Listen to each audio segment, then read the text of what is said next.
Yo, what's up everyone? Magandang araw po sa bawat isa. At ang topic natin ngayon guys, iba't ibang dahilan. Anong nga ba yung mga dahilan kung bakit napakatagal mangitlog ng ating mga alagang ibon, maging palakit, kakatil, o African lovebird man po ang ating mga alagang ibon. Iisa-isahin po natin kung ano po yung mga dahilan kung bakit napakatagal mangitlog ng ating mga breeder. Pero bago po yan, panoodin muna natin ang ating intro.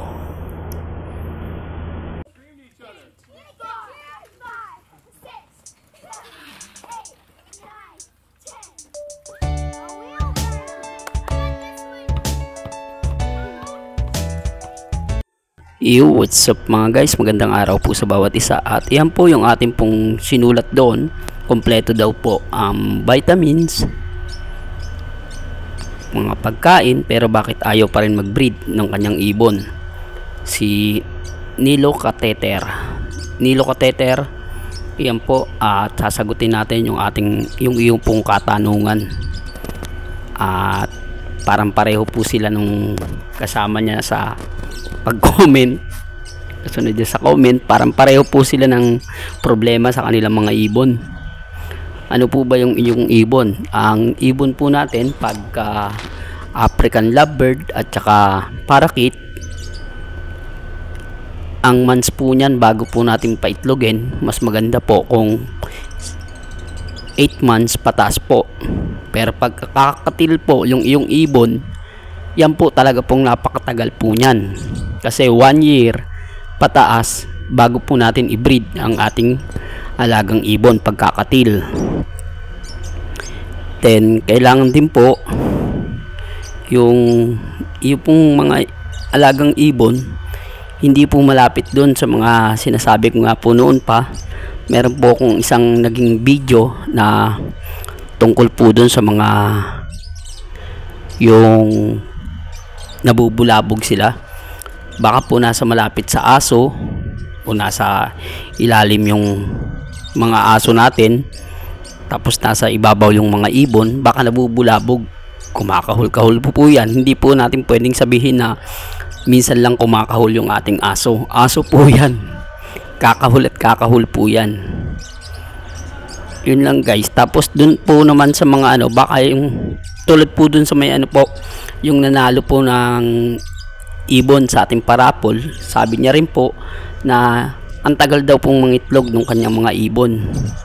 Bago nung nalaman ko po, nasa ilalim po kasi yung kanyang mga aso. Kaya naman daw po niya hindi tinatanggal yung kanyang aso dun, ay yung kanyang ibon doon sa ilalim yung aso, kasi baka naman daw po makain ng pusa. Nasa sa atin na rin po yung mga dahilan kung bakit po napakatagal mangitlog. Pwede naman po nating ilipat yung ating mga alagang ibon sa itaas natin o ilagay natin diyan, katulad yun sa mga alaga kong mga ibon, nakalagay po yan sa taas. Hindi po basta-basta maano ng mga pusa yan, kasi yan parang nakahangir po yan sa gilid ng ating dingding ng bahay, likod ng bahay.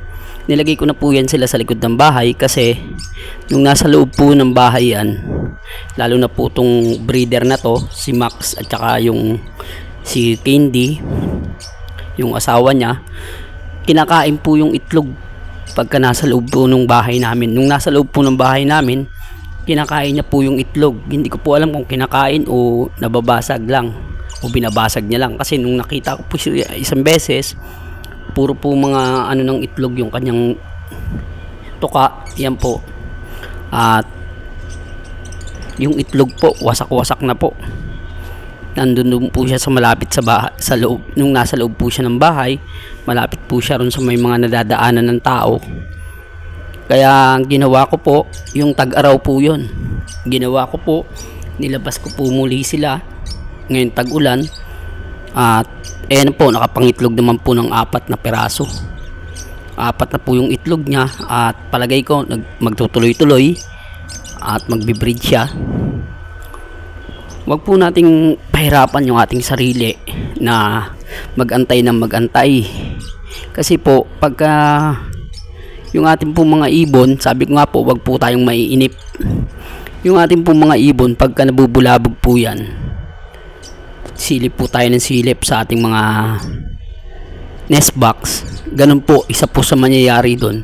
Hindi po talaga mangingitlog yan, tatagal at tatagal po.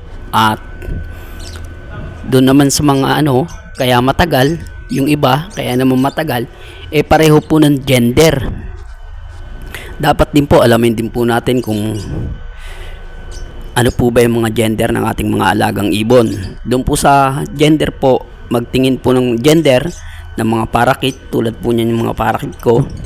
Yung ilong po ng parakit kulay blue pagka lalaki po. Pagka babae naman po, brown po, di kaya po yung kulay puti. Ganun po yun. Doon naman sa may African lovebird, kinakapa po yan. Pero dun sa mga batikan po, kinakapa at saka DNA test. Pero kung wala po tayong pera, wala po tayong sapat at maayos na pera, kinakapa lang po. Di kaya po, tingnan po natin dun sa mga ibang mga breeder, tanong natin sa mga ibang breeder kung paano. Kasi yung iba po, tingin pa lang po ng bawat ibon, alam niya na po kung ano po yung gender. Sa mga batikan po yon. Pero ako po, hindi po ako masyadong batikan sa pag-aalaga ng ibon. Ayon lang po sa mga ginagawa ko sa aking mga ibon, kaya ako po itinuturo sa inyo. At doon naman po sa kakatil, pagka 1 year na po yung ating kakatil, doon po malalaman natin na lalaki at babae kung sumisipol na po yung ating pong kakatil. Lalaki po yun pag sumisipol o kumakanta, yung parang may mga kinakanta-kanta na siya, parang hinaharanan niya na po yung babae na ating kakatil. Pero pagka hindi po nagaganon, 6 months o 8 months pataas na yung ating kakatil, hindi pa rin po kumakanta, ibig sabihin po pareho pong babae.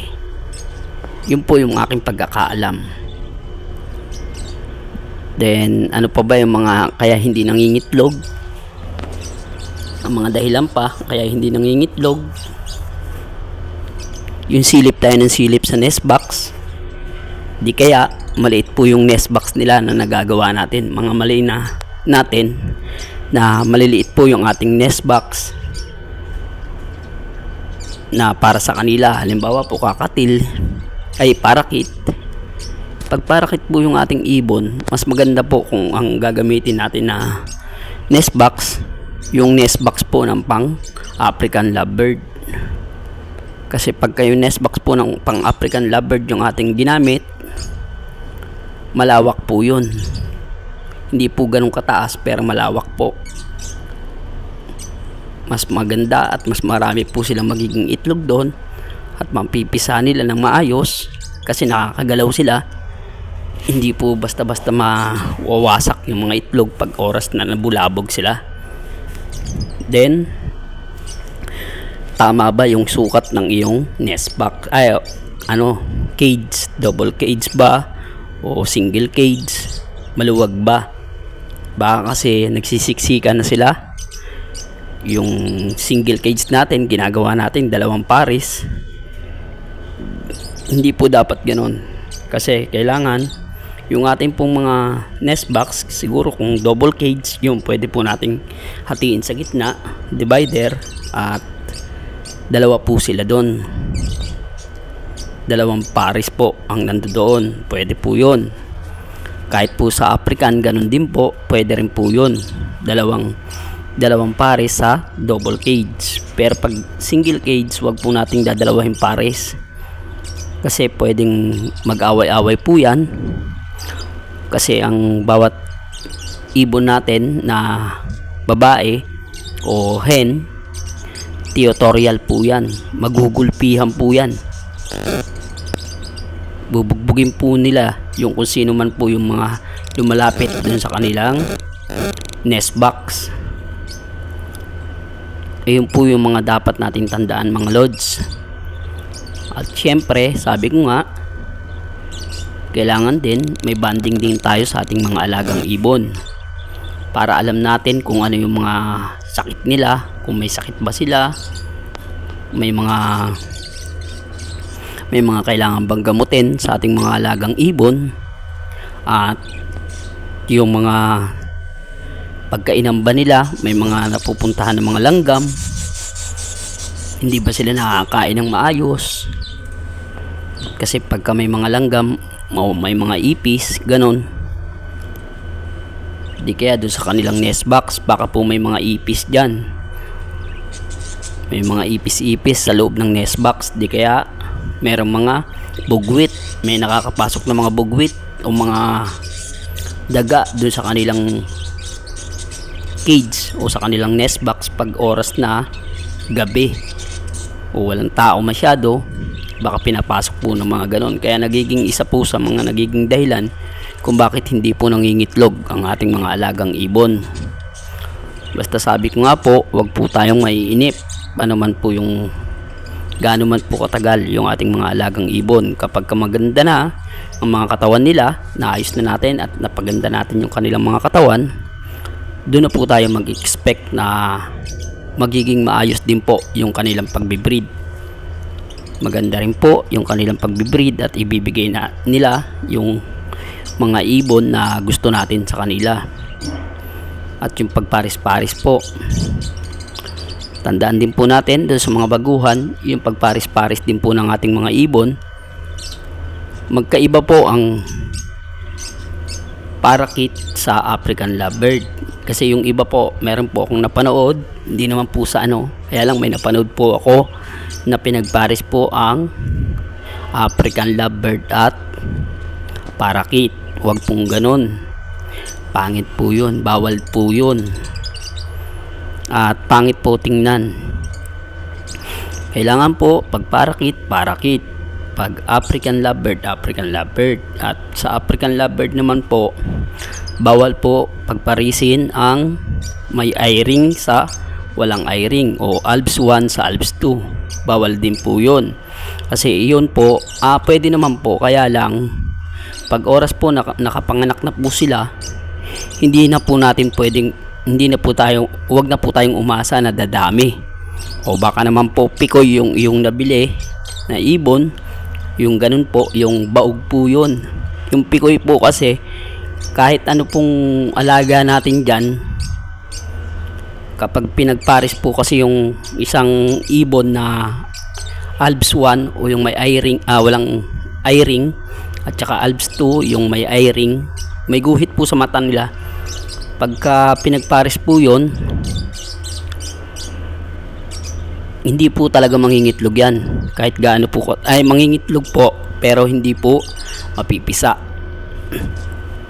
Pwede po mangyari yon, mangingitlog lang po yan pero hindi po mapipisa. Magbibreed po yan, o makikita po natin na magsasampahan pero hindi po mapipisa o hindi po magiging inakay. Ayan ang mga dahilan, mga lods, na kung bakit napakatagal mangitlog o bakit napakatagal magbreed ng ating mga alagang ibon. Iba-ibang po yung mga dahilan na yan, iba-iba po yan. Kaya dapat alam natin lahat ng yan bago tayo mag-alaga ng ating mga ibon. At hanggang doon na lang mga lods. Maraming salamat sa bawat isa. Patuloy lang kayong manood, comment lang po kayo para sa ganun sa susunod yung mga comment nyo naman po yung ating masasagot sa ating mga itatopic dito sa ating mga vlog.